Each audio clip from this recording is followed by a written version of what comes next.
Alors, Rutherford va faire une expérience fondamentale puisqu'il va, c'est grâce à lui qu'on va comprendre la structure lacunaire des atomes, donc de la matière en règle générale. Donc son expérience est la suivante. Il bombarde une feuille d'or avec des particules.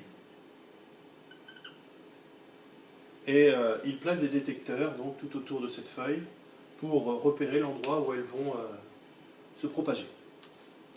Et à son grand étonnement, il constate qu'il n'y en a qu'une sur 100 000 qui rebondit ou qui est déviée, qui traverse et qui est déviée. Donc toutes les autres vont traverser la feuille comme si la feuille n'existait pas. Donc là, c'est une surprise énorme, puisque c'est comme si on lançait une balle de tennis contre le mur et qu'elle traversait tout le temps, sauf une fois sur 100 000. Donc ça va à l'encontre de ce à quoi on s'attend. Donc il refait l'expérience, et de là, il découvre que la matière est en fait constituée uniquement de vide, mais le peu de fois où la matière, donc sa particule, va rencontrer de la matière, cette matière sera suffisamment dense, lourde, pour pouvoir faire dévier la particule qu'il envoie de sa trajectoire. Donc cette matière qui est très rare mais très dense, c'est tout simplement le noyau de l'atome d'or. Donc ici vous avez une feuille qui du point de vue du macroscopique, c'est-à-dire de l'échelle qui nous entoure, paraît pleine, mais quand on la regarde avec un microscope très puissant, on se rend compte que la feuille d'or est constituée d'un ensemble d'atomes bien organisés. Donc là j'ai dessiné que les atomes, je n'ai pas dessiné le noyau et les électrons qui orbitent. Et qu'entre les atomes, qu'est-ce qu'il y a? Il n'y a que du vide. Maintenant, si on zoome encore, on se rend compte que ces atomes sont eux-mêmes constitués d'un noyau et d'électrons qui orbitent autour de ce noyau. Et qu'en conclusion, la particule qui vient ici au contact de la feuille d'or ne sera déviée que lorsqu'elle rencontrera donc mes petits points rouges qui cette fois-ci représentent le noyau de l'atome. C'est-à-dire que tout ce qui est blanc, donc le tableau, c'est du vide.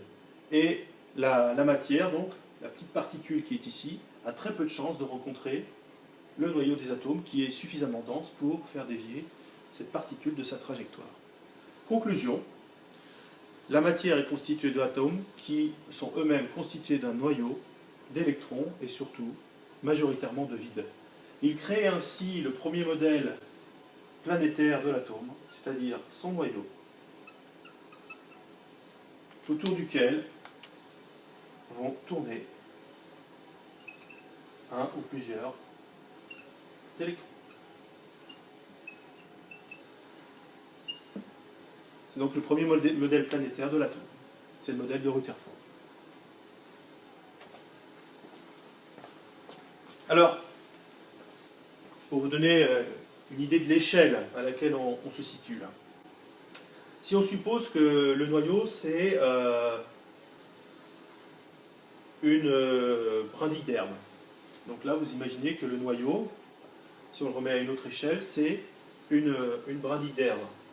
Donc le noyau représente, je vous rappelle, la matière dans l'atome.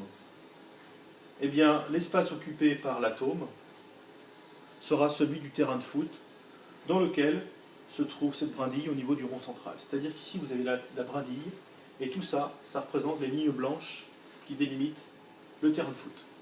Donc si vous avez compris, les électrons orbitent au niveau de la ligne blanche de touche, la matière, c'est la brindille, et tout le terrain de foot, absolument tout le terrain de foot, ça n'est que du vide. Donc là, l'expérience de Rutherford, c'était quoi? C'était envoyer une brindille d'herbe contre un terrain de foot. Et la probabilité que la brindille d'herbe soit déviée, c'est qu'elle rencontre la brindille d'herbe qui est dans le rond central. C'est-à-dire qu'une brindille d'herbe rencontre une brindille d'herbe à l'échelle d'un terrain de foot. Donc c'est quasiment impossible, c'est extrêmement rare, c'est une fois sur 100 000. Un autre ordre de grandeur, pour bien comprendre, en imaginant que le noyau, cette fois-ci, donc la matière qui constitue l'atome, soit de la taille de notre salle de classe en ce moment. Eh bien, la salle de classe, ça représente la matière, donc le noyau. L'espace occupé par l'atome correspondant, ça serait la France. Et donc, les frontières de la France serait l'endroit où circuleraient les électrons.